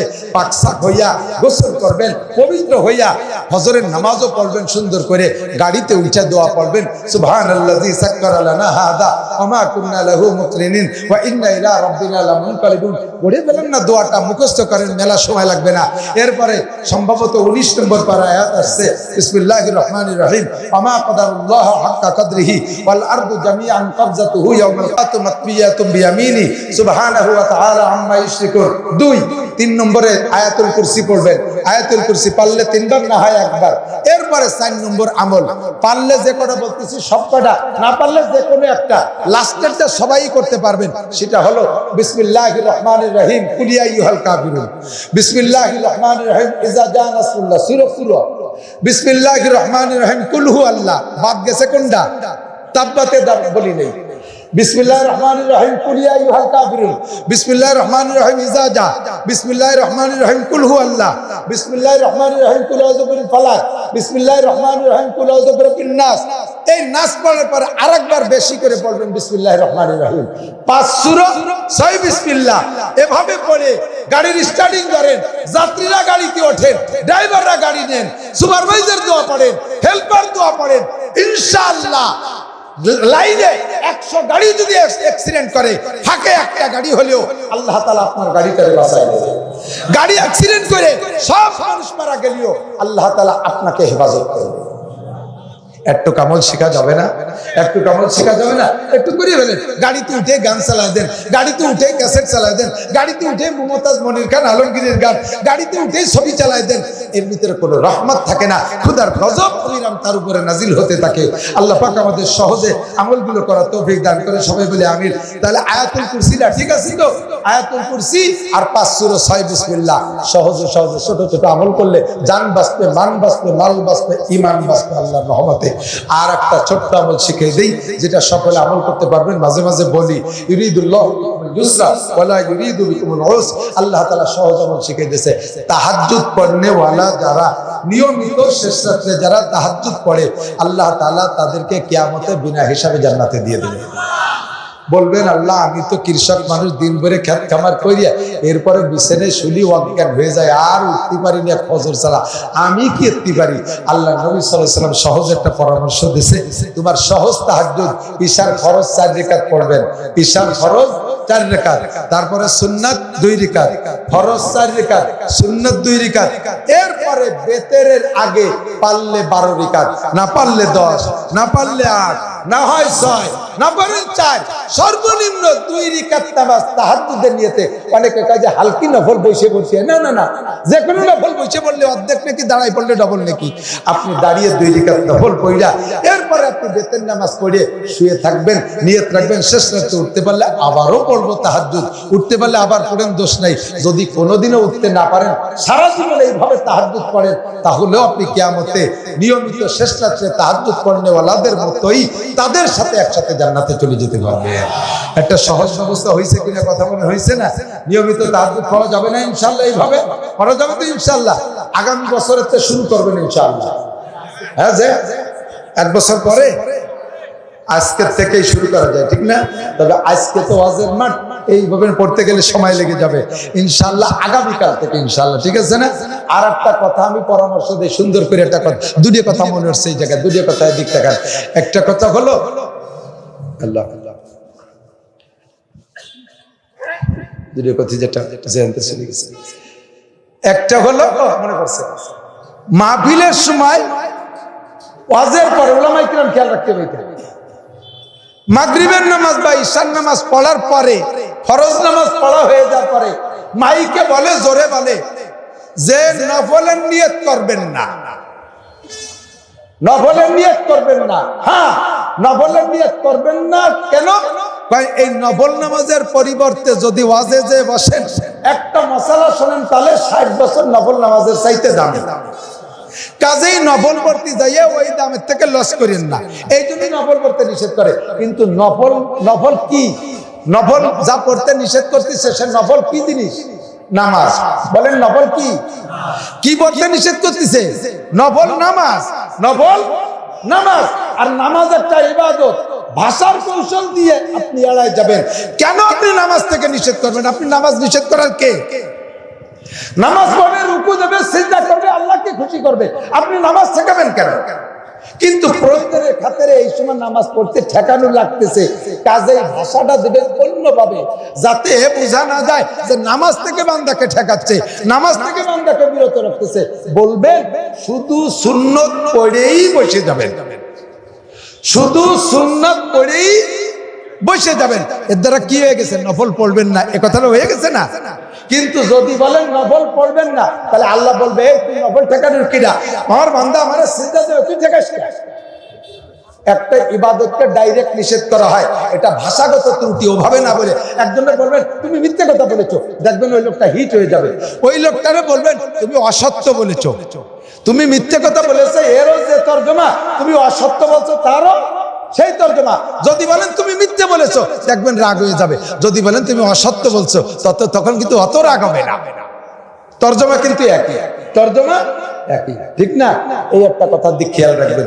2 নম্বর আর একটা কবু বলে খেয়াল করছে, সেটা হলো আমরা বক্তারা যখন আসি এলাকায়, গাড়ির থেকে গাড়ি এসে পৌঁছাইছে, বিভিন্ন এলাকার মাহফিল আলার আইছো, সবাই মনে রাখবা স্থানীয় ভলেন্টিয়ার বা খাদেমরা যাইয়েই বক্তা যে সিটে বসা, ওই সিটের দরজা ধরে টাইম দিয়ে খুলে ফেলে,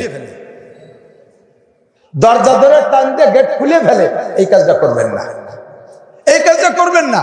হুজুর ভিতরে বসে আছেন নিজ স্বাধীন নিজ গাড়িতে, গায়ের জামা নেই, গরমের সময় হতে পারে, গাড়ির ভিতরে এসি নাই, হুজুর কষ্ট হচ্ছে, জানলা খুললে আবার মানুষে দেখে, এই জন্য গায়ের কাপড় খুলে বসে আছে। গন্তব্যে পৌঁছানোর পরে ধীরে ধীরে উনি কাপড় চোপড় ঠিকঠাক করে বেরোবে। হুজুরের খালি গা, তুমি চট করে মোহাব্বত করে খেদমত করার জন্য দরজাটা নিয়ে খুলে ফেলে দিয়েছো, সবাই দেখলে যে হুজুর খালি গায়ে খালি মাথায় বসা। এই খেদমত করতে যাবেন না। কালকের আগের দিন আমার গাড়ির এই খেদমত করতে যাই, এমন ধরে টান দিয়েছে, এত লিখুলি নিয়ে গেছে। সেইটা নিয়ত করছি যে ভালো একটা মাহফিলি করে দেবো, তা আজকে পাইছি করে দিলাম। 2 নম্বর, হাতের হ্যান্ডব্যাগটা নেওয়ার চেষ্টা করবেন না। হ্যান্ডব্যাগের ভিতরে থাকে প্রত্যেকের পার্সোনাল মাল। আপনি ক্ষেত্রতে নিতে হ্যান্ডব্যাগ নিয়ে যত্ন করে রাখছেন, কিন্তু পাশে একজন চোর নজর রয়েছে, ওই ব্যাগের মধ্যে কি আছে ও জুত করে চুরি করে নিয়ে গেছে, আপনি নেন নাই। জীবন ভরে আপনার প্রতি আমার কুনজর, মানে বদাকিদা থাকবে যে তুমি আমার ব্যাগ নিয়ে মাল চুরি করছো। কতক্ষণ হ্যান্ডব্যাগ নেবেন না। এই যে গরম শীতকাল আমরা একটা কোট গায়ে দিই, এই কোটটা গরমে বেশি গরম হলে খুলে ফেলি, খোলার সাথে সাথে মুহিব্বিন মুতাআল্লিকিন খাদেমরা হুজুর আমার কাছে দেন, আমার কাছে দেন, সে নিয়ে যত্ন করে রাখছে। চোরে তো নজর রয়েছে যে হুজুরির ওই কোটের ভিতরে তো মাল তাই, কোন ফাঁক দিয়ে ঢুকাইয়ে পকেটের মধ্যে হাত ঢুকাই দিয়ে আমার 30,000 টাকা নিয়ে গেছে। যে যত্ন করছে সে নিয়েছে চোরে, কিন্তু আমার সন্দেহ থাকবে কার পর, জেনেছে তারপর। কাজে এই জাতীয় খেদমত করবেন না। আমরা আসার পরে মোহাব্বতের সাথে দলে দলে মুসাফার ভক্ত আমি, আপনার হাতে হাত মিশাইলে এর ভিতরে কার হাতের সাথে সোয়ার ওসিলা আল্লাহ তাআলা আমারে মাফ করে দেবে এটা জানা নাই। কাজে আমি মুসাফার ভক্ত, কিন্তু আমরা ক্লান্ত থাকি, অনেক দূর থেকে আসি, অনেক পরিশ্রমী। এত মানুষের সাথে মুসাফা করলে আপনি যদি যে নেকির উদ্দেশ্যে করতেছেন তার সাথে উল্টো হয়ে যেতে পারে, আমার কষ্টের কারণে আপনার গুনাহ হতে পারে। এত মহব্বতের দরকার নেই। আর একটা কথা তুই শেষ করছি, যেহেতু আমার আগে নামটি দেয়নি, উনি বসাইছে, কাজে আমি আর একটা পাবো, সেটা হলো মুসাফা করে আইসা হুজুরির দ্বারে পয়সা তো গাতি মারি ওঠেই না। একদল আছে বসে, এখন কর্তৃপক্ষ আমার জন্য একটা আপ্যায়ন খাস নাস্তা বানাইছে, কিছু হলো আম নাস্তা, বিস্কুট টিস্কুট চাই দিয়ে সবাই দেওয়া যায়। আমার জন্য একটু সিটরুটি বানাইছে, একটু সিটাই পিঠে বানাইছে, একটু কবুতরের গোশ, একটু রসের পিঠে, এখন ও বানাইছে আমাকে 3 জনের জন্য, বসে রয়েছে সামনে 20 জন, ওকে জায়গায় কামান উঠে দিতে পারতেছে না। লাস্টে আমি অজে চলে গেছি, শেষ করে আমার তা খাতেই পারি নাই। বাড়িওয়ালারা ভীষণ কষ্ট পায়, সাক্ষাৎ করেই আমারে ফারেক করে দেবেন যাতে আমি একটু খাতেই পারি। এই মোহাম্মত করে জায়গায় আমারও বসে মোহাম্মতের ঠেলায় বসতে বসতে ঠেলতে ঠেলতে আমার সিটিতে নামাই ফেলে। এই মোহাম্মত ভালো না। ওয়াজের পরে একজন আছে হুজুর একটু হু দিয়ে দেন, একজনের মাথায় হু দিলে পুরো মাথা খালি হয়ে আসে, ভর্তি, আবার গলায় শুয়ে যাবে। এই মাথায় হলো সুন্নত বাদ দেন, এটা ওই বরকত নেওয়ার দরকার নেই। পরিবেশ বুঝে স্থান পাত্র বেঁধে এরকে আদাবুল মুআশারা যে কথাগুলো বলছি, এরপর আল্লাহ তাআলা আমাদের বুঝে জিন্দেগি গড়ার তৌফিক দান করুন, সঠিক আমলগুলো সঠিকভাবে আমল করার তৌফিক দান করে, সবাই বলে আমিন। তো এই মিলে আর ভারতের ভিতরে হিন্দু, শ্রীলঙ্কা মালদ্বীপে আছে হিন্দু, এই ইহুদিরা মাগদুবি আলাইহিম আর দলিন হলো নাসারারা। আমি আল্লাহ পাকের সামনে দাঁড়াইয়া রব্বুল আলামিনের কাছে দোয়া করে আসছি, আল্লাহ আমি ইহুদি নাসারাদের দলভুক্ত হতে চাই না, আমাকে সঠিক রাস্তা দেখাও। এইভাবে যদি নামাজের মধ্যে কোরআন শরীফ পড়েন। এবার যখন বলছেন ওই যে প্রথম আয়াত মাঝের আয়াত পড়ছেন না 5 নম্বর আয়াত, এই ইয়াকা না'বুদু ওয়া ইয়াকা নাস্তাইন, ওই সময় আল্লাহ জবাব দিয়েছে হাজা বাইনি ওয়া বাইনা আবদি ওয়া লি আবদি মা সাআলা, এটা আমার আর আমার বান্দার মাঝে 2 ভাগ, আমার বান্দা যেটা চাইছে তারে সেটা দিয়ে দিলাম। এরপরে পড়ছেন ইহদিনাস সিরাতাল মুস্তাকিম, এবারও আল্লাহ কয় ওয়া লি আবদি মা সাআলা সিরাতাল্লাযীনা আন'আমতা আলাইহিম, এবার কয় ওয়া লি আবদি মা সাআলা গায়রিল মাগদুবি আলাইহিম ওয়ালাদ-দাল্লিন, এবার আল্লাহ কয় ওয়া লি আবদি মা সাআলা, এই ওয়ালাদ-দাল্লিন কয়ে ছেড়ে দিলেন। নবী পাক বলেন ইযা ক্বাল আল ইমামু গায়রিল মাগদুবি আলাইহিম ওয়ালাদ-দাল্লিন ফাকুলু আমিন, তোমরা সবাই বলবা আমিন। ইমামের ওয়ালাদ-দাল্লিন যদি কানে শোনো, তোমরা দাল্লিন বলার পরে আমিনটা বলবা, তোমরা সবাই আমিন বলবা। তবে এই আমিন জোরে বলা লাগবে না, এই আমিন বলতে হবে আস্তে। কেন আস্তে বলবেন? আল্লাহ নবী আরেকটা হাদিসের মধ্যে বলেন মান ওয়াফাকা তামিনুহু তামিনাল মালাইকা গুফিরা লাহু মা তাকাদ্দামা মিন যামবিহি, যেই ব্যক্তির আমিন ফেরেশতাদের আমিন, এই ভালো করে শুনতে হবে, যেই ব্যক্তির আমিন ফেরেশতাদের আমিনের সাথে মিলে যায়, আল্লাহ তাআলা তার আগের গুনাহ সব মাফ করে দেয়। সুবহানাল্লাহ, বুঝছেন এই কথা? তাহলে আমার আমিন যদি ফেরেশতার আমিনের সাথে মিলাইতে পারি, সব গুনাহ মাফ। আমার আমিন ফেরেশতার আমিনের সাথে মিলানোর জন্য 2টা দিক। কয় দিক? একটা হলো টাইমে মিল, ফেরেশতারাও যখন আমিন বলে আমি তখন বলবো। আর একটা হলো কণ্ঠের মিল, শব্দের মিল, ফেরেশতারা যে শব্দে বলে আমি সেই শব্দে বলবো, তাহলে হুবহু মিল হলো। বুঝছেন না কথা? ইমাম যখন ওয়ালাদ-দাল্লিন বলে ছেড়ে দেয়, ফেরেশতারা ওই সময় আমিন বলে, আমরাও সেই সময় আমিন বলি, তাহলে টাইমের মিল হলো, অর্ধেক গুনাহ মাফ। এবার কণ্ঠের মিল, ফেরেশতারা কি আমিন জোরে বলে না আস্তে বলে? জোরে বললি তো জীবনে একবার হলেও শুনতাম। ফেরেশতারা যেহেতু সাউন্ড ছাড়া বলে, আমিও যদি সাউন্ড ছাড়া বলি, আওয়াজ ছাড়া বলি, তাহলে মিলে গেল ফেরেশতাদের সাথে 2 দিক দিয়ে, সময়ও মিললো আওয়াজও মিললো, সব গুনাহ মাফ। এদিকে ফেরেশতাদের সাথে টাইমে মিলাইছি, ওদিকে শব্দে মিলাই নেই। ফেরেশতারা কইছে আস্তে, আর আমি বললাম আমিন। ফেরেশতারা কয় তোর অর্ধেক মিলছে, অর্ধেক মিলে নেই, তোর অর্ধেক গুনাহ থাক, তাই যেতে পারে, কোয়া যায় না। আমিন বলবেন আস্তে, কথা কি মনে আছে? তো দোস্ত উতলুমা উহিয়া ইলাইকা মিনাল কিতাব, ইমাম সাহেবরা নিচে আছে বিদায় একটারে কয় আলহামদুলিল্লাহ রাব্বিল আলামিন রহমানির রহিম মাগদুবি হঠাৎ দাল্লিন, একে নিচে হঠাৎ দাল্লিন, মাঝে কি হচ্ছে শোনা যায় না। বিশেষ করে তারাবির নামাজ, তারাবির নামাজে তো আলহামদু শোনা যায় আর ওলা দাল্লিন শোনা যায়, মাঝে একটু বোঝাই যায় না। এই স্যার রেল গতিতে চলে। আল্লাহ যে আপনার আয়াতের পর জবাব দেবে, আল্লাহরে সুযোগ দেবেন না, ভাগ দেবেন না। প্রত্যেক আয়াতের পরে থেমে থেমে পড়া, আস্তে পড়লেও আওয়াজ ছাড়া পড়লে এরকম থেমে থেমে পড়বেন। আমরা পাবলিকরাও পড়বো উতলু মা উহিয়া ইলাইকা মিনাল কিতাব। এরপরে আল্লাহ বলে ওয়া আকিমিস সালাহ, তিলাওয়াত করো কিতাব আর নামাজ কায়েম করো। জোরে বলেন কি কায়েম? নড়বে না, কি কায়েম? আজকে ফিলিস্তিনিদের জন্য দোয়া হবে, গাজাওয়ালাদের জন্য দোয়া হবে। লাস্টে আমরা সূরা ইখলাস আর ফাতিহা খতম এবং দোয়া ইউনুস পড়ে দোয়া করব। আজকে বিকেলবেলা খবর আসছে ইসরায়েলের পাক্কা সিদ্ধান্ত, যত সমরাস্ত্র আছে 3 লক্ষ সেনাবাহিনী মোতায়েন করছে গাজার বর্ডারে। 72 ঘন্টার ভিতরে গাজাকে মাটির সাথে মিশিয়ে দেবে, ধুলোর সাথে মিশিয়ে দেবে, কোনো ঘর বাড়ি মানুষজন কিচ্ছু রাখবে না। এই প্ল্যানে ইসরায়েল নামছে, আরামসে বসে রয়েছেন দোস্ত। কমপক্ষে এই জায়গা শেষে একটু তাদের জন্য মোনাজাত করে যাওয়া যাবে না? যাবে না ইনশাআল্লাহ? যুবক নরিশরা ভাই, অল্পক্ষণের মধ্যে দোয়া করে দেবো ইনশাআল্লাহ। গাজার মুসলমানদেরকে আল্লাহ বিজয় দান করে, বলেন আমিন। আল্লাহ হামাসের মুসলমানদেরকে বিজয় দান করো। লেবাননের মুসলমান হিজবুল্লাহকে আল্লাহ জয়ী করে দাও। ফিলিস্তিনের যুবকদেরকে মুসলমানদেরকে জয়ী করে দাও। আল্লাহ মাবুনদের চোখের পানি তুমি কবুল করে নাও। এতিম ছোট বাচ্চারা পতাকা হাতে করে নাচছে, তাদের পতাকা তুমি কবুল করে নাও। তোমার দ্বিতীয় কাবা বাইতুল মুকাদ্দাসকে আজকে রাতারাত তুমি বিজয়িত স্বাধীন করে দাও। দোয়া করে যাবেন ইনশাআল্লাহ। আকিমিস সালাহ, নামাজ কবুল হয়, কি বলে দোয়া কবুল হওয়ার জন্য 1 নম্বর ফরজ হলো, 1 নম্বর শর্ত হলো 5 ওয়াক্ত ফরজ নামাজ। উলামায়ে কিরাম সাক্ষী, ফরজ নামাজের পরে দোয়া কবুল হয়। এর জন্য সবাই মিলে হাত উঠে মুনাজাত করতে হবে তা না, যার যার দোয়া সেই করতে হবে। আমার কি কি দরকার এটা কি ইমাম সাহেব জানে? কথা কয় না। ইমাম সাহেব যদি দল বল নিয়ে মুনাজাত না করে, অনেক মসজিদে ইমামরা চাকরিও ছুটাই দেয়।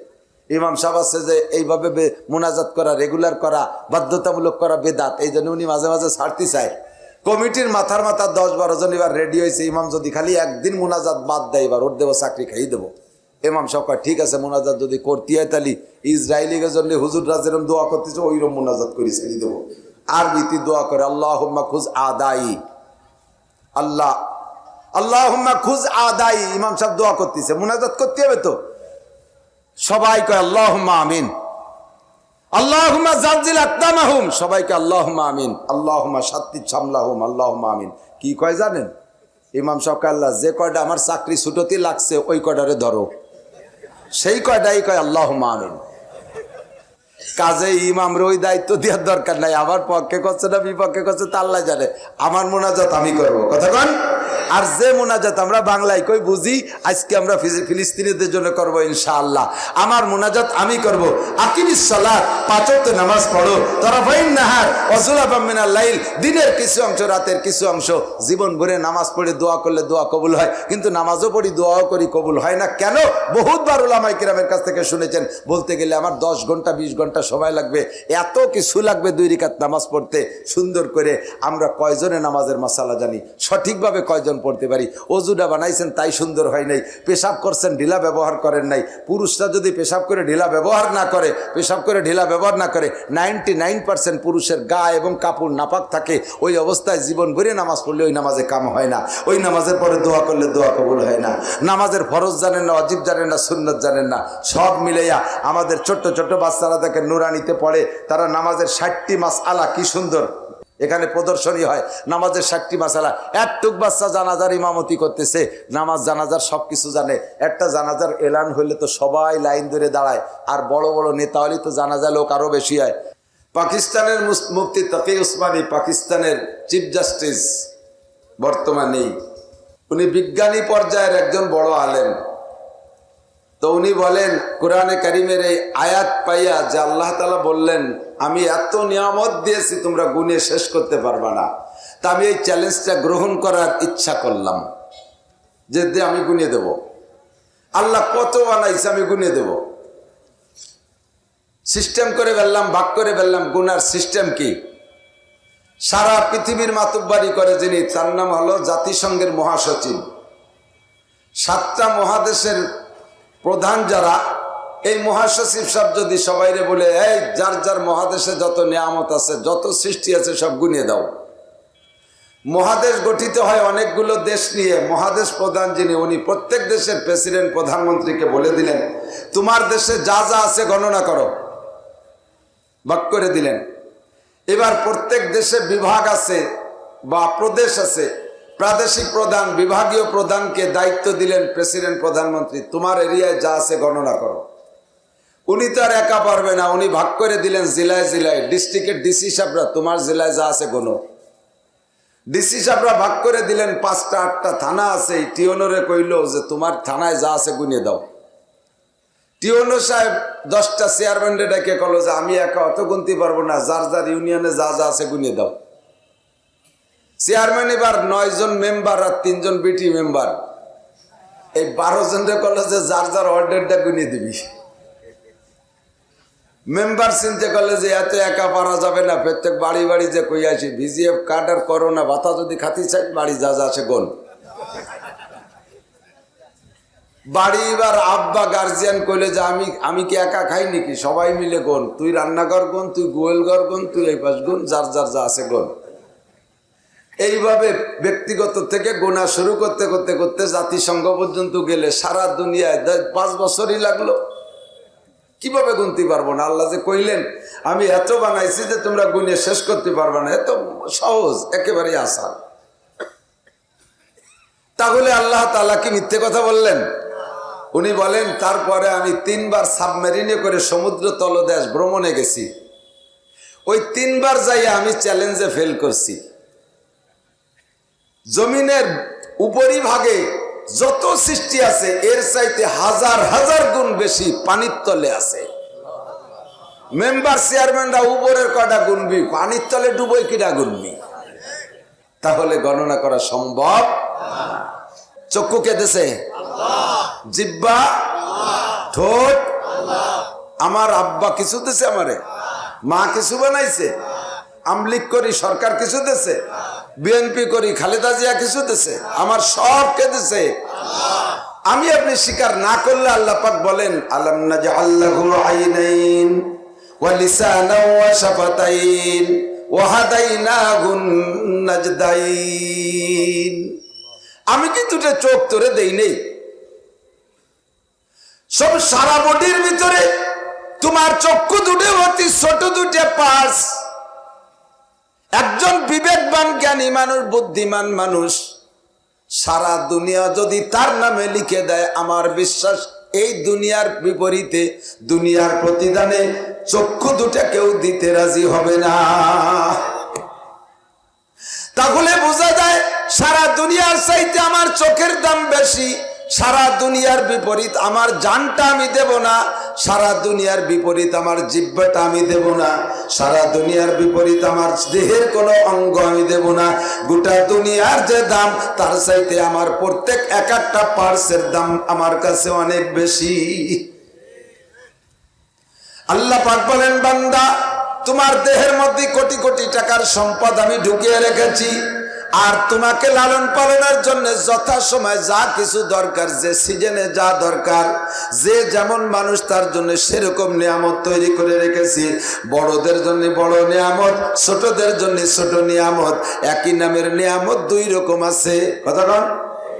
বড় লোকরা বড় বড় শৈল মাছ কিনে খাতে পারে, গরিব মানুষ শৈল মাছ খাতে পারে না। আল্লাহ কয় তোকে জন্য টাই মাছ বানালাম। শৈল না পারিস, কমপক্ষে টাকি কিনে খাইস। বড় লোকরা বড় বড় বল মাছ কিনে খায়, গরিব মানুষ বল মাছ 5,000 10,000 টাকা দিয়ে কিনতে পারে না। আল্লাহ কয় ওই বংশে ছোট ছোট পাবদা মাছ বানাই দিলাম, তোরা তারির কয়টা কিনে খাইস। ঠিক না? বড় লোকরা বড় আইড় মাছ কিনে খাও, গরিব মানুষরা পারবে না। আল্লাহ কয় তোকে জানি ট্যাংরা মাছ বানাই দিছি ওই বংশের। কমপক্ষে ছোট ছোট ট্যাংরা কিনে খাতে পারবি। 3,000 টাকা দামের লুঙ্গি আছে, পরারও লোক আছে। আবার 300 টাকা দামের লুঙ্গি আছে, তা পরারও লোক আছে। আছে না নাই? 500 টাকা দামের চাউল কেজি আছে, তা খাওয়ারও মানুষ আছে। আবার 30 টাকা দামের চাউল আল্লাহ বানাইছে, 30 টাকা দামের চাউল খাওয়ারও মানুষ আছে না নাই? 500 টাকা দামের চাল যারা খায়, ওকে 30 টাকা দামের চাউলের ভাত রান্না করে দিলে খাইয়ে বাঁচতে পারবে? দাস তো বমিয়ে ছেড়েই বেড়ে নষ্ট হয়ে গেল।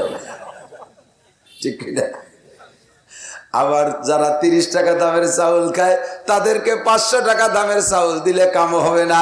ওই পাতলা ফুরফুরে ভাত খাইয়া কোদালে 2 কোপ দিয়ে একবার পেশাব করলি 1 ঘন্টায় শেষ, 2 বার বন্ধু কাজ করতে পারবে। ঠিক না? ওকে ভ্যাটের মধ্যে কম দামি মোটা চাউল পাথরের মতো ওজন হয়ে থাকতে হবে, 2 বার বন্ধু কোপাতে হবে। ঠিক না?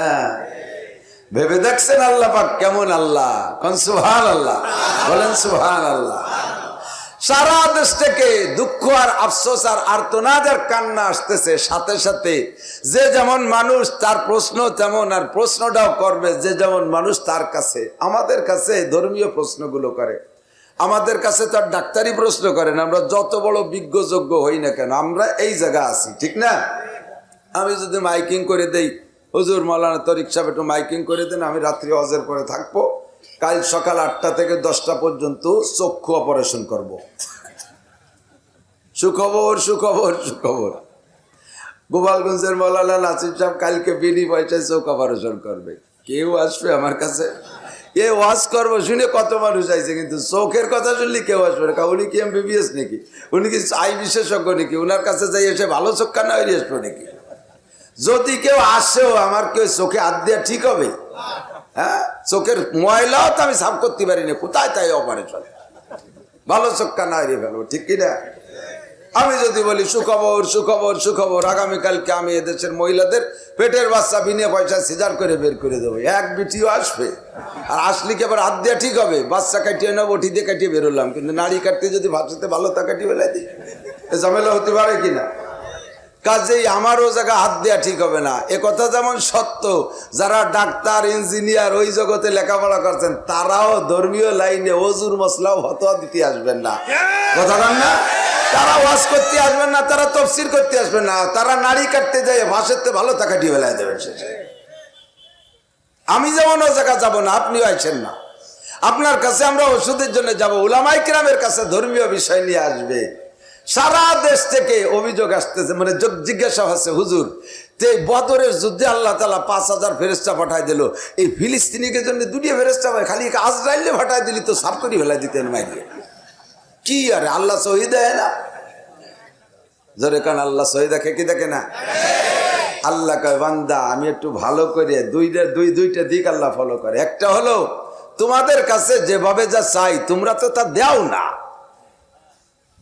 যার সাথে যত বেশি আপন তার কাছে তত বেশি অধিকার, কতক্ষণ তার উপরে তত বেশি শাসন চলে। আপনার ছেলেটা আর প্রতিবেশী ভাইয়ের বেটা, স্বাস্থ্য ভাইয়ের ছেলে, 2জন 7-8 বছর বয়স রাস্তায় খেলাধুলা করতেছে। ব্যান একটা অতর্কিত আইসা স্বাস্থ্য ভাইয়ের ছেলের পার উপর দিয়ে উঠে নলার এই জায়গা হাঁটুর নিচে ভাঙ্গে দোবাজ হয়ে গেছে। আর আপনার ছেলের রানে লাগে একটু পাতলা নুনতা ছাল উঠে গেছে। আপনি যে দেখে কি করবেন? নিজের ছেলেটারে ওই জায়গায় একটা ইনতে ছাল খানিক উঠে গেছে, কানতেছে, তার মধ্যে ঘাট ঠাইছে ধরে আরো 2 থাপ্পড়। শুয়োর আর আসবি রাস্তায়, তোরে মেরি ফেলাই দেবো একেবারে। ওর ওই জায়গাতে, কারণ ওর ওই জায়গার থেকে পাতলা চামড়া উঠে গেছে, আপনার কলিজার থেকে এক খাবলা উঠে গেছে। আপনার সন্তান সে রাস্তায় যে অনিয়ম কেন চলবে, তার কারণে ভ্যানের ধাক্কা কেন খাবে, এই জন্য সাথে সাথে আরো 2 থাপ্পড়। আর ভাই বেটা স্বাস্থ্য ভাইয়ের ছেলে ঠ্যাং ভেঙে গেছে, তার জন্য কি কয়, এ কামাল তোর সালে ঠ্যাং ভেঙে গেছে, তাড়াতাড়ি দিয়ে যা, ধরিয়ে নিয়ে যা, এইটুক শেষ, এবং তুই শেষ। কতক্ষণ? মুসলমানের কাছে আল্লাহ নামাজ চায়, রোজা চায়, হজ চায়, যাকাত চায়, ফরজ চায়, ওয়াজিব চায়, পর্দা চায়, দাড়ি চায়, টুপি চায়, পাগড়ি চায়, তাহাজ্জুদ চায়, ইশরাক চায়, আমিন চায়, মসজিদ চায়, মাদ্রাসা চায়, তাবলীগ চায়, হক্কানি পীর মাশায়েখের কাছে যাইতে বলে, হালাল খাওয়া চায়, হারাম বর্জন করতে চায়, সুদ ছাড়ো, ঘুষ ছাড়ো, জিনা ছাড়ো, ব্যভিচার ছাড়ো, চুরি ছাড়ো, ডাকাতি ছাড়ো, রাস্তাঘাট মারি খাওয়া ছাড়ো, মানুষের হক মারা ছাড়ো। তুমি আমার আপন, তুমি আমার ফ্যামিলির সদস্য, তুমি যদি অন্যায় করো তাহলে আমি আল্লাহ তাআলা গাঢ় ঠাইসে ধরিয়া এমন করে পিটান দেব, আমি নিজে মারবো, কাফের মুশরিকদের তোদের পর চাপাই দেব। খামাইর খাইবার কেমন লাগে? যেমন মুসলমানের দাবি আল্লাহ তাআলা করে, সেরকম মুসলমান আল্লাহ পাচ্ছে না। এজন্য আল্লাহ পাক কাফের মুশরিকদেরকে চাপাই দিয়ে মাইর খাওয়ায়। যাদের জন্য দোয়া করি, দোয়া তো করবই, এই হলো এক কারণ মাইর দেওয়ার। আর একটা হলো মোমেন কতটা ইমানদার আল্লাহ তাআলা তা তাহকিক করে বাছাই করে নেয়ার চেষ্টা করে। এ ভাই পুলিশি লোক নেয়, এদিক টাকান আমার দিক টাকান, পুলিশি লোক নেয়, নেয় নাকি মাগুরা নেয়, মাঝে মাঝে নেয়, গোপালগঞ্জ পুলিশটাই নেয়, খুব নেয়। 20 জন নেবে নিয়ত করছে, 20 জন সরকার ঘোষণা দিয়েছে, বিজ্ঞপ্তি 20টা ছেলে নেবে পুলিশি। তো ওই 20 জন নেবে বিদায় কি পুলিশ লাইনি মোটে 20 জন যে দাঁড়ায় 20,000, ঠিক না? এ যায় কি আমার মতো চিকুন চাকান বাকড়াই বুকড়ে যায় নাকি? তাগড়া তাগড়া যাই, একের পাশা আবার ওই কাঁচা দিয়ে দাঁড়ায় রয়েছে। এবার অফিসার টিম ভিতর দিয়ে গলির মধ্যে দিয়ে হাঁটে, দেখে যে অফিসারের তো 1.5 ফুট উঁচু, আগাগোড়া দিয়ে আইরে বাড়ি দিয়ে হবে না, 6 যায় না, ফিট না, 40-50টা পরে যাই হালকা পাতলা সিপসিপে বডির একটা এদিকায় মেরে দিয়েছে সিল। এইভাবে পুরো 20,000-এর মধ্যে 50 জন বাছাই করছে, সিল দিয়েছে। এই 50টা বাহ্যিকভাবে অতটা ফিট না, তার সাথে ফিটের মোটা মোটা তা বাদ পড়ে গেছে। এখন ওই মোটা যারা বাদ পড়ছে তারা কয় এই সরকার হাসিনের কোনো বুদ্ধি আছে, এই অফিসার টিম পাঠাইছে, আরে আবাল কিচ্ছু বোঝে না, এই যে কয়টারে নেছে তো আমরা 3 জনে কিলে 50টারে শোয় ফেলে দিই, ওই দিয়ে কি হবে, আমাকে এরকম তাগড়া তাগড়াকে বাদ দিল। এ যদি অফিসার শোনে কি কবে, কয় যে আমি যদি তোর মতো দামড়া হতাম তাহলে তোকে কয় দামড়ারে সিল দিতাম, তোরা চাকরির আগেই পেট নিয়ে নড়তে পারতিস না, গায়ে 3.5 মণ ওজন, চাকরিতে যায় ট্রেনিং এর পরে খাইয়ে দে তো শীতে শুয়ে থাকবি, পুলিশ আসামি ধরতে গেলে আসামিতি তোকে ধরে জবাই দেবে, এই জন্য তোকে নিলাম না। এই পাতলা কয়ডারে নিয়ে সুন্দর করে পরীক্ষা নিরীক্ষা করে ট্রেনিং করে যখন ছাড়িয়ে দেবো, মানানসই বডি হবে, এরা যুদ্ধের ঘোড়ার মতো দৌড়বে, এক একটায় 3-4টে আসামি ধরে নিয়ে আসবে। এই জন্য এই কয়ডারে নিছি, কথা কর না কা, ঠিক না? 50 সিল দিয়েই নিয়ে কিন্তু তাদের হাতে হাতিয়ার দেয় না, নেবে আলো 20 জন, সিল দিয়েছে 50টা, ওই বাকি 30টারেও যাইতে ঝাড়াই দিয়ে ফেলাই দেবে বিভিন্ন কায়দায়। মেডিকেলের একটা পরীক্ষা হবে, ভাইবা রিটেন একটা পরীক্ষা হবে, ভাইবা একটা পরীক্ষা হবে, 3টে পরীক্ষায় 10টাকে ঝাড়া দিয়ে ফেলাই দিয়ে লাস্টে বাছাই করে 20 জনকে নেবে। এই 20 জন যোগ্য। আল্লাহ পাক রব্বুল আলামিন 800 কোটি মানুষের ভিতরে লাইনে দাঁড়াইছি আমরা 200 কোটি মুসলমান, 200 কোটি মুসলমান আমরা দাঁড়াইছি। আল্লাহ পাক রব্বুল আলামিন বাছাই করে মেডিকেলে, রিটেনে, ভাইভায় 3-4 প্রকার পরীক্ষা নিয়ে বাছাই করে সাফ করে লাস্টে একেবারে পাক্কা জান্নাতে যাওয়ার যোগ্য জান্নাতের প্যাসেঞ্জার 20 জনরে বাছাই করে নিয়ে জান্নাত ভরবে। এজন্য আল্লাহ তাআলা এরকম পরীক্ষা মাঝে মাঝে নেয়। ফেল করবেন তো ফেল করবেন, ফেল করবেন তো ফেল করবেন। আল্লাহ তাআলা যেন আমাদেরকে পাশ করার তৌফিক দান করে। সবাই বলে আমিন, সবাই বলে আমিন। মুসলমান, এই সৌদি আরবও গেছি। সৌদি আরব আমরা মনে করি সৌদি আরবওয়ালারা আরবিতে কথা কয়, তাহলে তো ওরা কোরআন শরীফের সবাই হাফেজ। আজান যা দেয় সৌদির পাবলিকই, তা আমাকে দেশে আমাকে বাঙালি পাবলিকই সইতো খারাপ, আজান দিতেই দিচ্ছে পায় না, আজানও অশুদ্ধ। সেই মধ্যপ্রাচ্য থেকে আসছে, তাদের প্রত্যেকের কোরআন দরকার ছিল, তাদের প্রত্যেকের কোরআন জানা দরকার ছিল। সৌদি আরবে যাইয়া আমার বাংলাদেশের ছেলেরা মক্কায় যাইয়া হেরেম শরীফের ভিতরে 1 নম্বর হয়ে আসে। আজও পর্যন্ত সৌদি আরবের ছেলেরা কোরআন প্রতিযোগিতায় 1 নম্বর হতে পারে না।